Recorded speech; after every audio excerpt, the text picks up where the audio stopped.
So, good morning, everybody.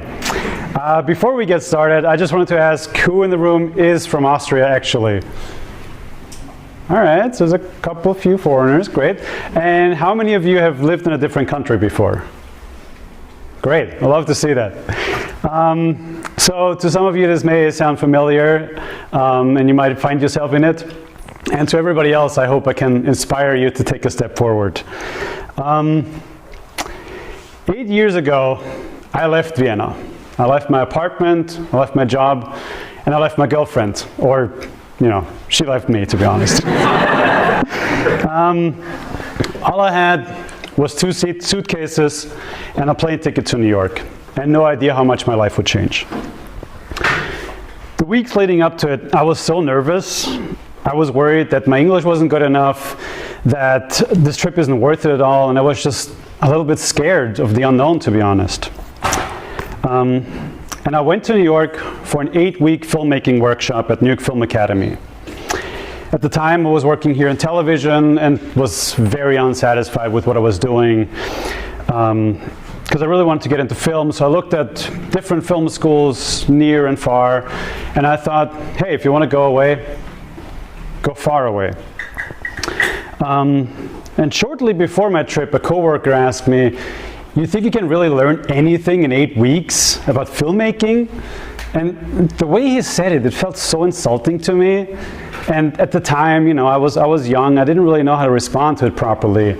But now I can say, yes, you can definitely learn a lot in 8 weeks or less. I've learned so many new things, like obviously a lot of things about filmmaking, how not to make this happen, which is how you not put film into a camera. But even more important, I learned about people and cultures. Right after my flight, I met my 2 roommates, who were 2 Chinese girls who barely spoke a word English, so we didn't really talk much. But I learned from them about bubble tea, which some of you know, great. I personally still think it's disgusting, but I know many people who love it.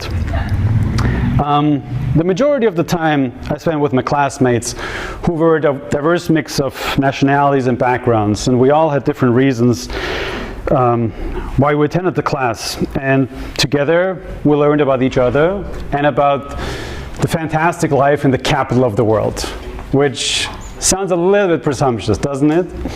But New York has this crazy, distinct energy, and I don't think there's another city in the world where you have that many people from every nationality in one place, living together in relative harmony. And no matter what your image of New York is, I was definitely sucked in by it and enjoyed being there. I made my first short films. I got lost more than one time. And I experienced my first Halloween, which is coming up really soon, and I'm kind of sad I'm in Vienna for it, because when you're over there where it comes, or actually it doesn't come from there, but when you're in a city where everybody dresses up like crazy, and like you just have like funny people and demons running around town, it just feels like anything is possible. And it's like really a really fun experience that I kind of am sad to miss. But it was also the first time I was far away from home, all by myself, and far away from family and friends and anything I knew. So I had to learn how to live life in a foreign environment and face some daunting challenges. And you probably know it's really the little things that get you, like figuring out which kind of milk to buy. When you have like 1%, 2% whole milk, skim, like whatever, it's just like, I just want milk, man. Or how to navigate a crazy subway system that doesn't make any sense. Besides uptown, downtown trains, that's cool, but then there's local trains, express trains, and nothing works on the weekends. But it's really simple things, like ordering a sandwich at the deli. It was probably one of the most frightening experiences, where you have a line of people behind you waiting to order their lunch, and that guy in front of you who like stares you in the eyes and just yells questions at you that you don't know the answers to. So that led to one particular experience where I tried to order a burrito and just said yes, yes to every question, and ended up with a giant thing that lasted me 3 days. So it was a hell of a bargain, but it was really uncomfortable at the time. I've seen many things for the first time, good things and bad things. And one event really stayed with me and shaped the way how I see New York. A couple days after I landed, it was the recurrence of 9/11. And shit, I didn't think I would get that emotional about it. So I needed to go down to ground zero to see it for myself, to see how they commemorate this tragic event, and just wanted to take some photos.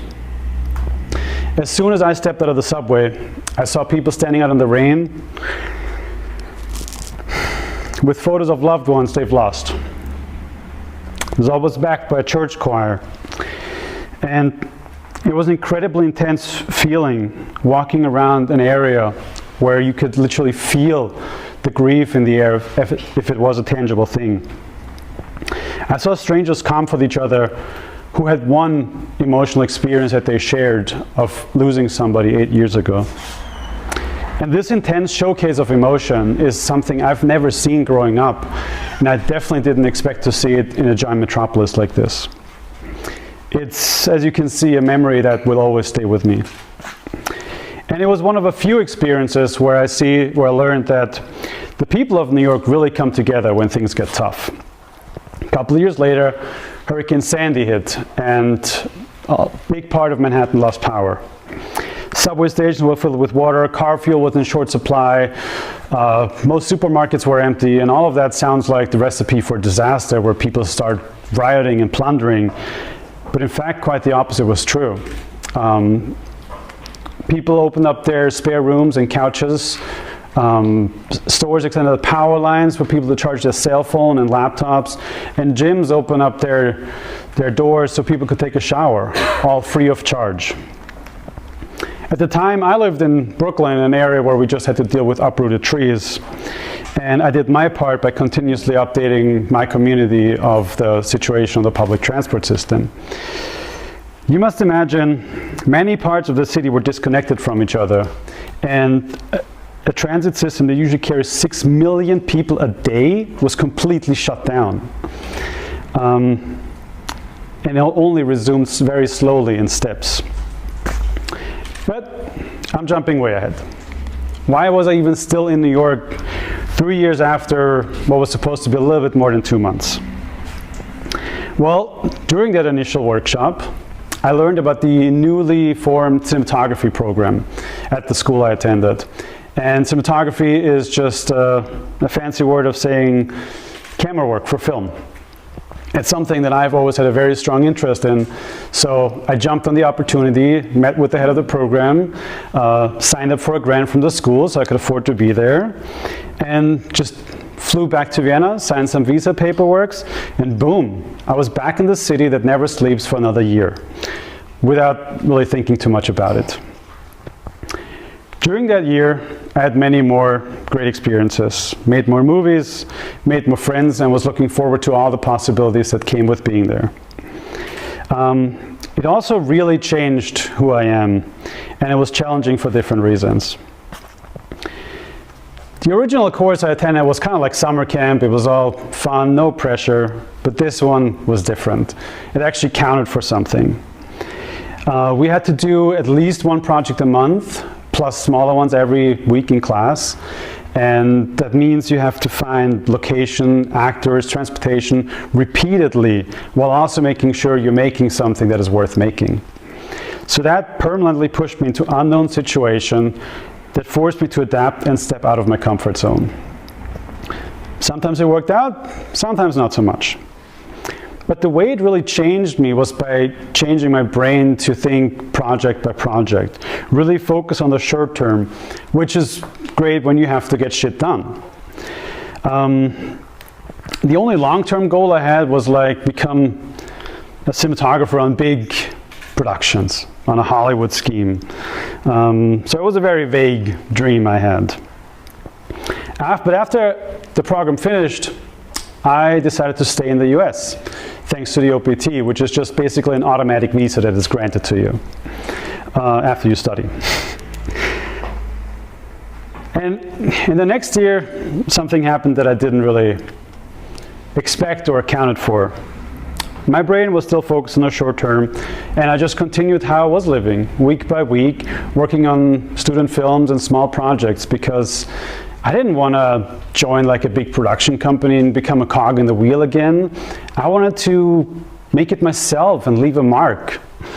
And that's definitely the naive thinking of a recent graduate. But I believed that at the time, camera technology had just changed. It was like the DSLR revolution, and it was definitely possible to be discovered overnight. So I worked hard and did my best to be on set as much as possible, which led to mostly being a hand in the lighting department rather than being a sought-after cinematographer. What I did learn at the time, though, is really the value of being on time and being organized, because on film sets, things need to get done in time. And if you're late, everybody's waiting for you. I did figure out pretty quickly, though, that New York is an expensive place and small projects don't pay very well.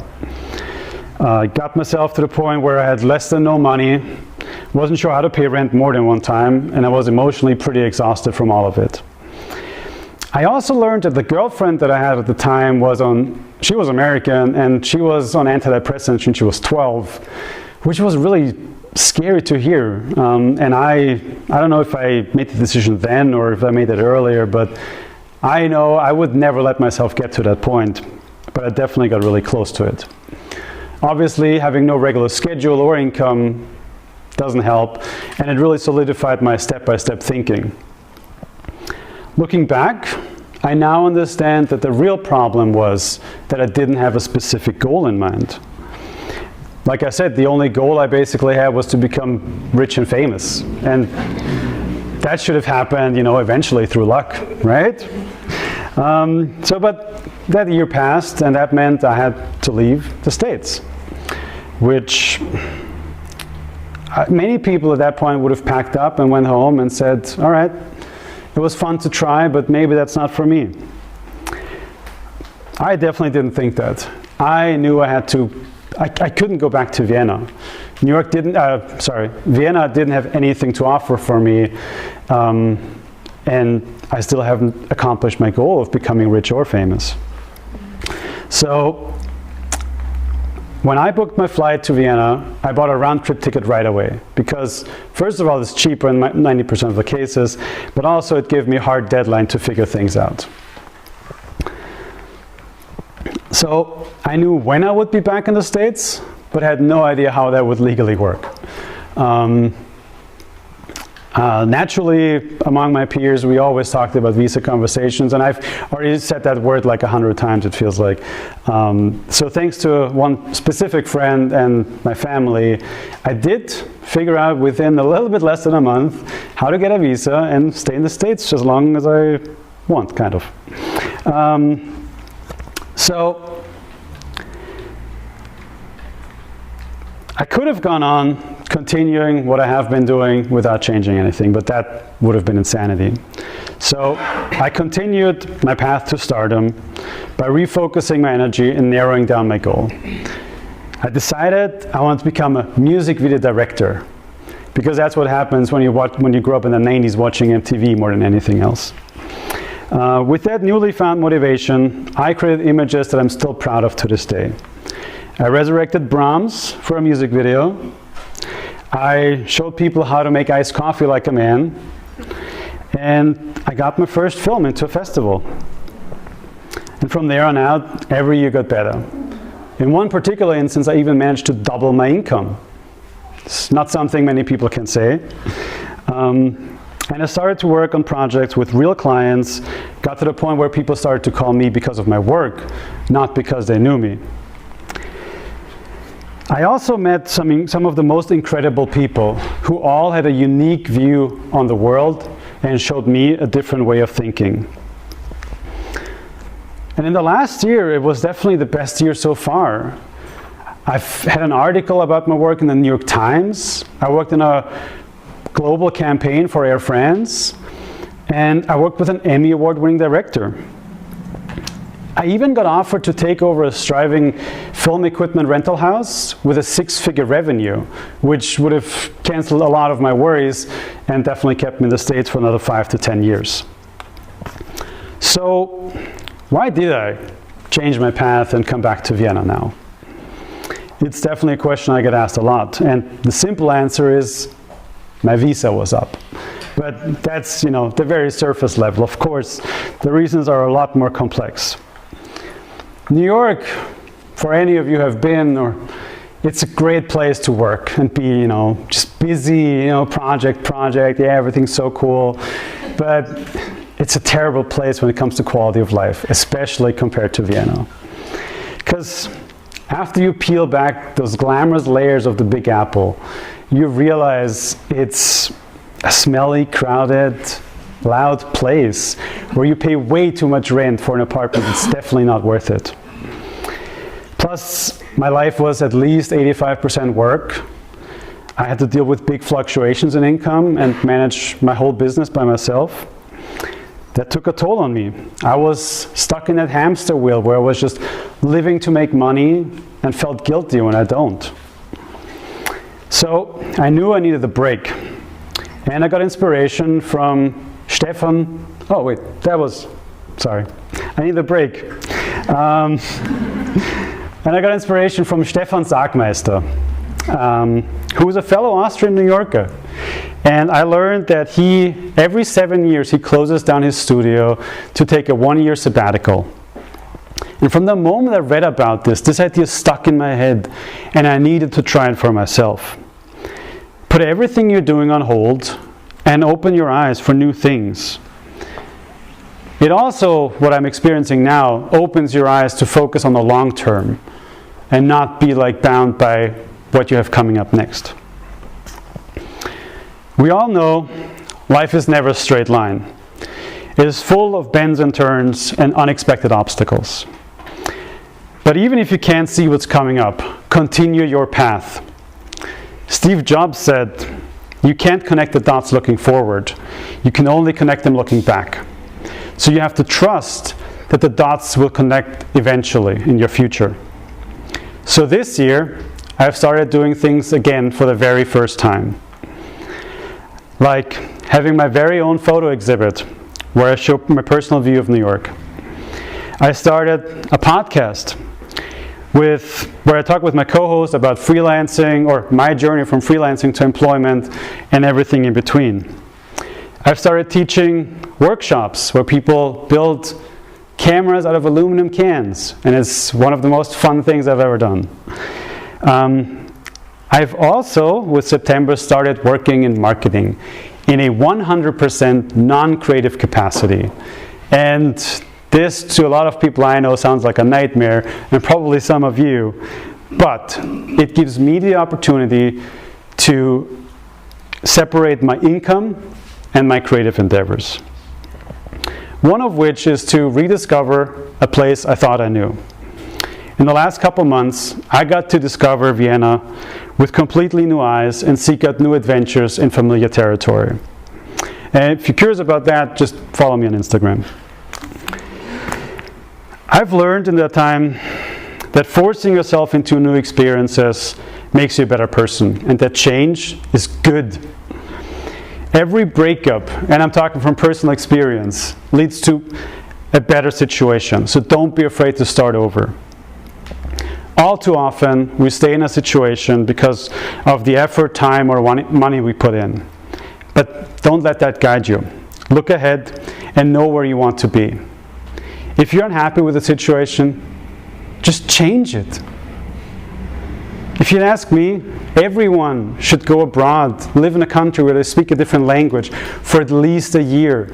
It would open up so many horizons and help people understand different cultures and give everybody a much deeper appreciation of their home. So, before we end today, I want to encourage you to seek out new experiences. Don't let your past influence your future, and set yourself goals in unknown territory. Despite all the struggle, I would do it all over again, and I'm already looking forward to new frontiers. Because today, I'm more confident than I ever was. I'm now part of a culture that I used to make fun of and is now very dear to me. I learned how to switch between long-term and short-term goals and have a system that makes it work. I can also take on any new situation without any fear. But most important probably is that I have a much deeper understanding of the complex world we live in, and don't judge people based on stereotypes or their origin, which, considering the current political climate, might be the most important lesson. Thank you.